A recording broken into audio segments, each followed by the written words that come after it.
আলহামদুলিল্লাহি রাব্বিল আলামিন আসসালাতু ওয়াসসালামু আলা সাইয়্যিদিল মুরসালিন ওয়া আলা আলিহি ওয়া আসহাবিহি আজমাইন। 11 দলীয় জোটের কেন্দ্রীয় কর্মসূচির অংশ হিসেবে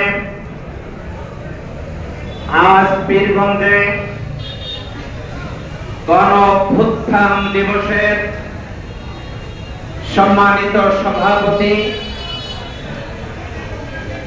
সম্মানিত নেতৃবৃন্দ, বাংলাদেশ খেলাফত মজলিস এবং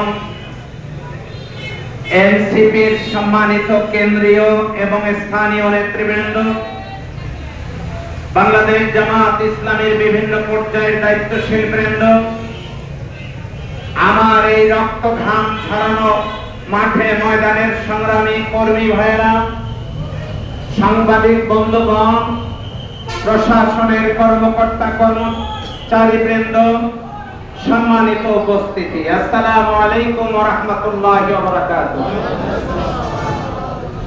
2024 সালে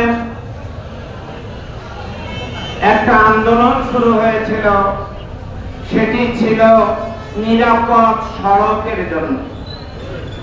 বিমানবন্দর রোডে দুইটা ছোট্ট ছোট্ট বাচ্চা ইন্তেকাল দুর্ঘটনায় শহীদ হওয়ার পরে এই আন্দোলন গড়ে তুলেছিল ছোট্ট ছোট্ট সোনামণি ছাত্র ছাত্রীরা।